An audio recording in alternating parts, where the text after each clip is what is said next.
what does that mean when I say humanity has found itself in this spiritual war? Because it's not as if this is something new. It didn't just happen recently. Like, these dark forces didn't just decide yesterday to unleash this attack on humanity. No, not at all. This is something that's been happening for a very, very long time, if not since the dawn of time as we know it.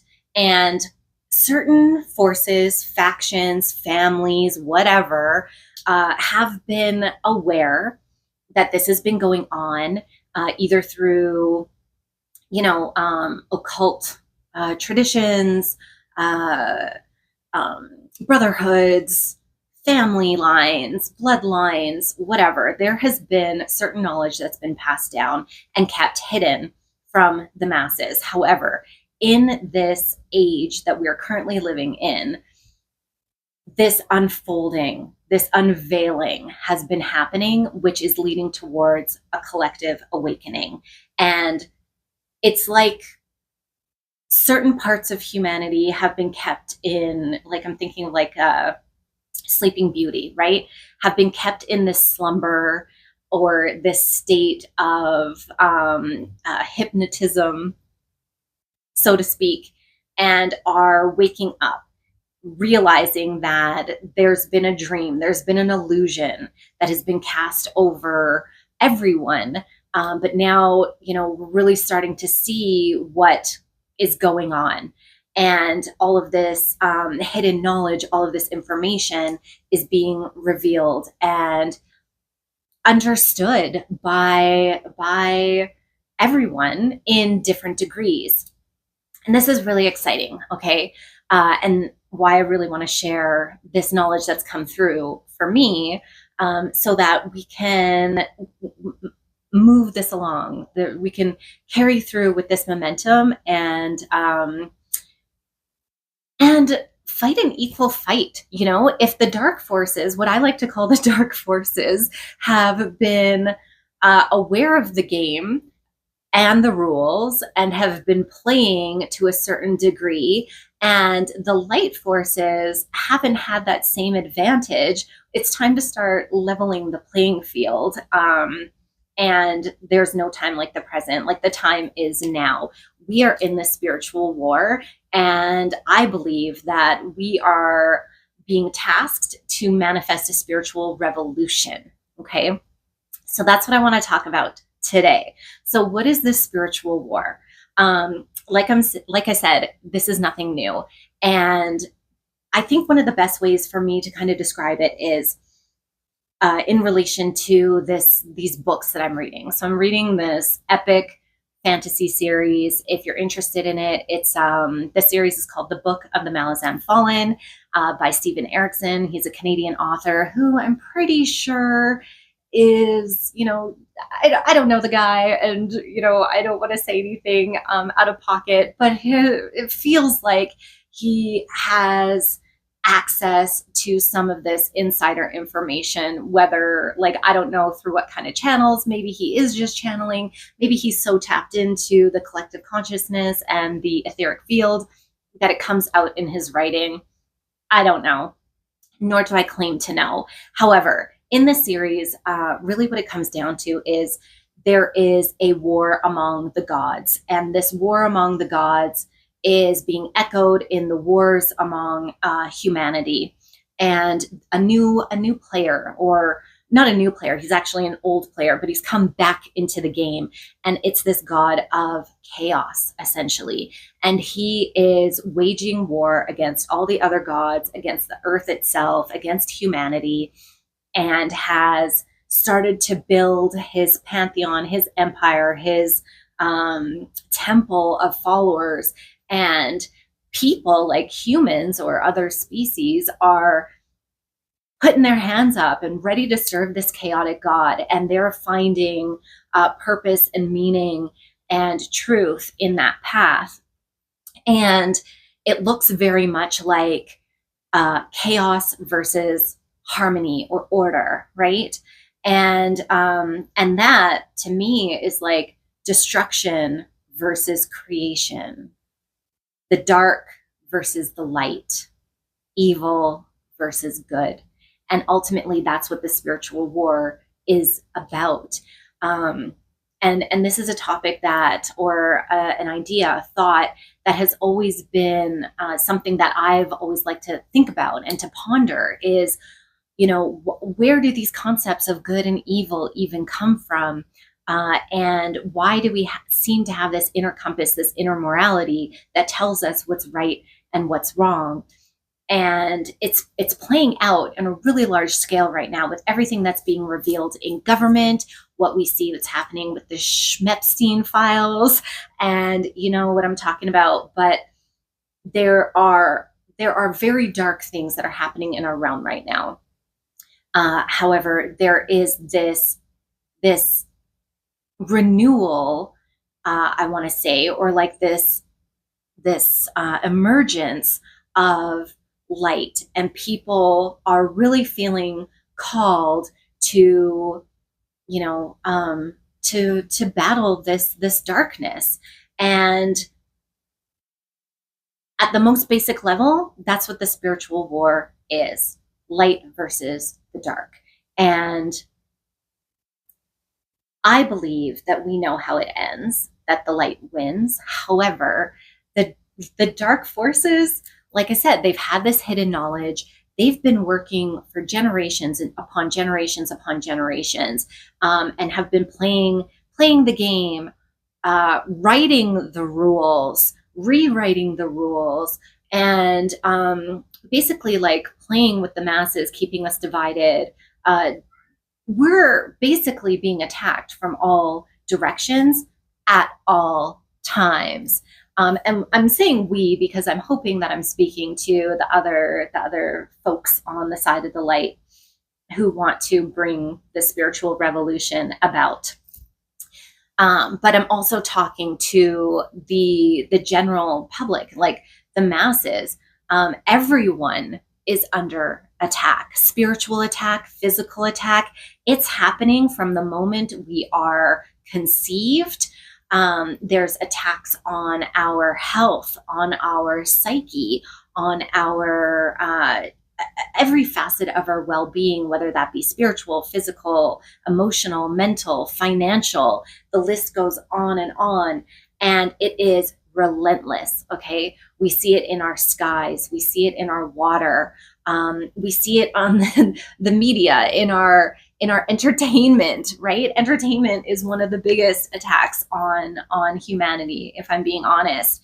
And these attacks are coming from seen and unseen forces. They happen when we're awake, they happen when we're sleeping. It comes through the ethers, it comes through like literal people are being attacked in the streets in some places, and it's coming from known and unknown sources. So there are a lot of truthers out there, a lot of truth seekers, a lot of people that are talking about these topics, naming names, talking about, the people at the top or the powers that be, and the enemy, right? Naming names, naming families, naming bloodlines, talking about certain races, certain groups of people. These are the known sources. However, there are also unknown sources. I believe, just like in these books, how there is an entity or a god who is manipulating the realm and using people and other entities and other forces for its own agenda. I believe that there's also a very spiritual element to these dark forces and what's playing out. Okay, so I think that this awareness and this understanding is the first line of defense. I'm going to do another video on spiritual attacks and how to protect yourself, offense, defense, all of these things. But I want to stay focused on this one specifically about what is happening here. Okay, so yes, we're being attacked from all sides, and it can start to feel hopeless. You can start to feel purposeless. Like, I'm just this one person. maybe, you're in a place where you don't know a lot of people who are like-minded, or who are seeing the things that you're seeing, or who want to talk about these things. Ignorance is bliss. People are pacified by entertainment, sports, media.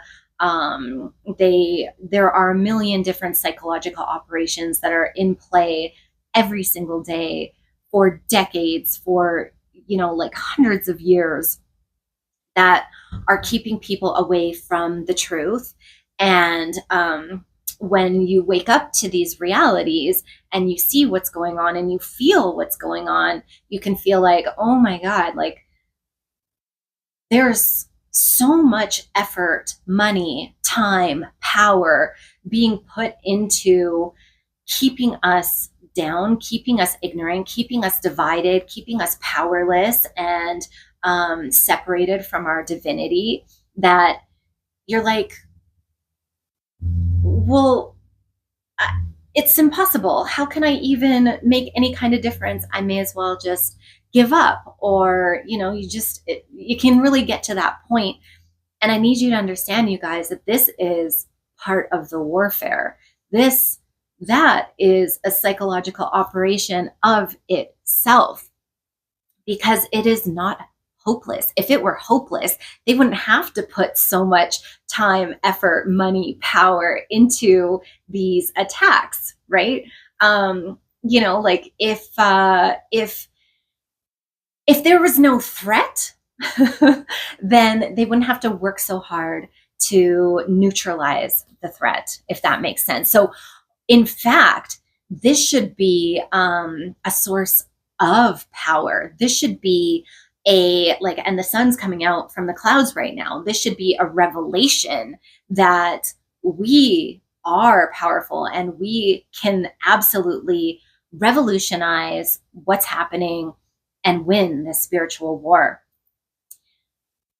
This is a mind shift, a mindset shift that we must adopt. Okay, we have so much power. We are divine, and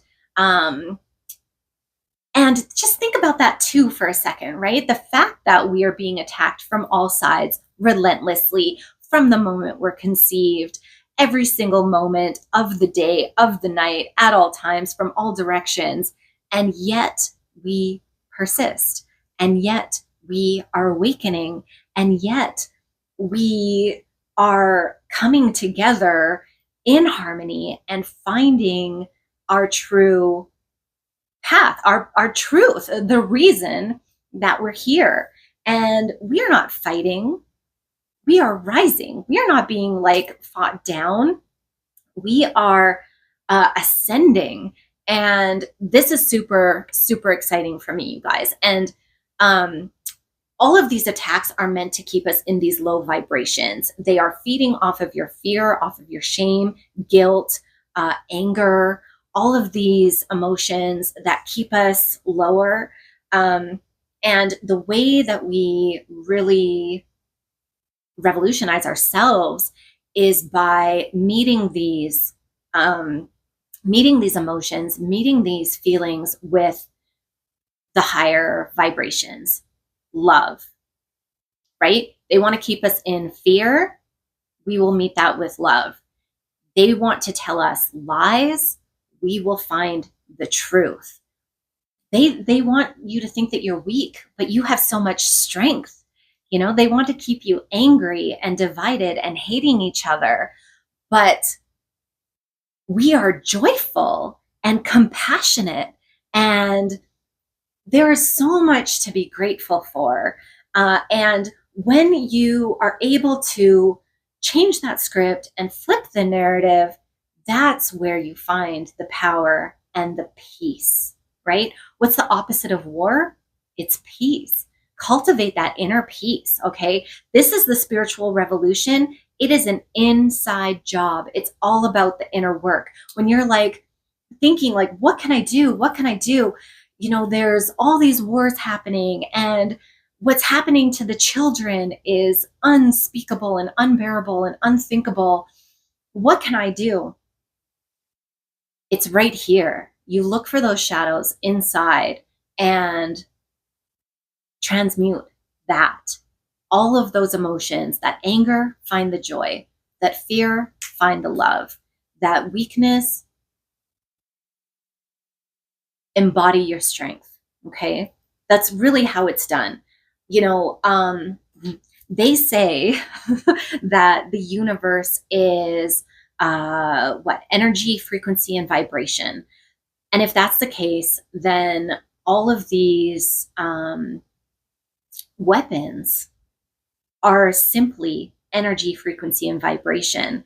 And your best defense and offense is energy, frequency, and vibration at a high level. Again, like I said, I'll speak to this in more detail about how to protect yourself, how to clear yourself, how to manage your energy, and what the attacks really look like. But at the high level, guys, I truly believe that what we've learned about, you know, quantum physics and the reality, the magic reality of this realm is that like attracts like. And the more fear, the more hatred, the more anger and guilt and shame and all of these things that there is, it's going to breed more of that, right? Like attracts like. And on the opposite end, the more love, the more gratitude, the more joy and play and lightheartedness and truth and compassion, the more of that that exists in your life, in yourself, will attract more and multiply and expand. Okay. There is, there's the story of the 100th monkey effect. I'm not going to go into it, but if you know about it or look it up, it's the 100th monkey effect. It's the same as quantum entanglement. It's emergent behavior, where basically if there is a particle moving at a certain frequency and it has a slightly higher attraction because it's at a higher vibration, another particle is going to be attracted to it and will join and synchronize with that initial particle. And because now they have doubled their attraction, more and more particles will join in their vibration and meet their frequency until there's a point of critical mass where all of the particles in this, you know, container will flip and meet that vibration and move within the same frequency and in a coherence, in a harmony. And I believe that this is true for humanity and for the collective, because we are all one. And if, and you can feel it, right? When someone walks into a room and their vibe is super upbeat, lighthearted, it's infectious. And you want to be on that same vibe. It can pull you out of a depression. It can pull you out of a darkness. It can, you know, really help you to embody that same vibration. Likewise, if someone is really down and it's a very strong but negative vibration frequency that they're emitting, that can also pull you down, right? We all have those friends that pull us into our shadows and bring us into behaviors that we don't want to be, that we don't necessarily want in our lives. And so you can see, I think you can conceptualize how that happens. So I believe that once that there is enough of us who have done the inner work and are choosing to be at these higher vibrations and to find the love and to find the goodness, the light, the creation of things, then there's going to be a point where it snaps and all of the other particles in the collective are going to meet that frequency. And I'm, you know, I feel like we're getting close to that. Maybe I'm delusional, but what my friend said to me the other day, something about embracing your Delulu until it becomes Trululu, something like that. But I'm all for that, because I believe that you can make a difference. I believe that I can make a difference. I believe that we can all one by one make the difference. And that is the spiritual revolution. That's what it's about. Remembering your divinity, remembering who you are and who we all are as a collective, and making a choice as we're moving through these dark, dark times. You can make the choice to be the light.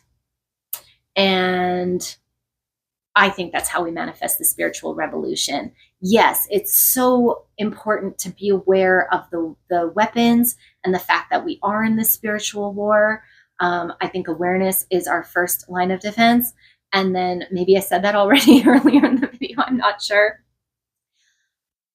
But we use that awareness to transmute these shadows into light and to really realize that we have all the power, and they wouldn't have to work so hard at keeping us down if we didn't. So remember that. That is so important. I have to tell myself this on the regular because it's really easy to forget, because they are very, very good at what they're doing. They've been doing it for a very long time, and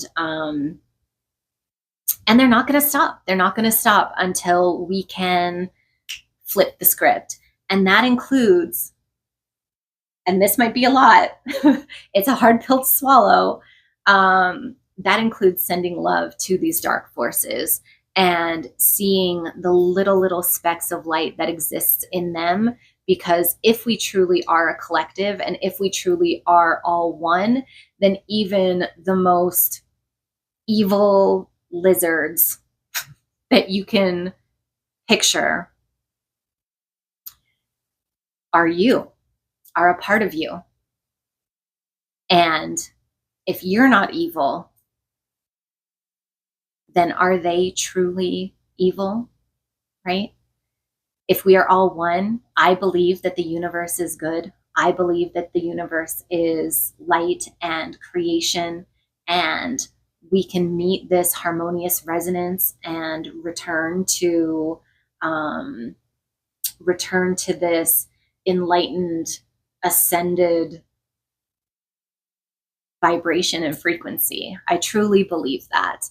And are you with me? What do you think? It's hard work. It's the hardest work of all, but that's why we incarnated. That's why we're here during this time. And let's go. Let's do it. Okay, so if you have any questions, comments, thoughts on anything that I've said, please put them down below. I love to read the comments. And if you have any questions or you want to contact me directly, my info is, in the links. But I am the Witch of YYC at protonmail.com. You can email me there. And do the YouTube things like, share, subscribe. If this video resonated with you and you think that there's someone else that could benefit from it, please share it with them.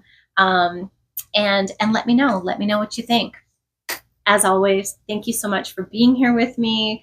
I'm truly excited. I know that it can feel hopeless, and I know I've talked to myself about how I can feel purposeless, but ultimately it always comes back to this. And I want you guys to know that that I'm feeling super optimistic. And I hope you are too after watching this, because it is heavy out there, but you can choose to be the light. All right, thanks.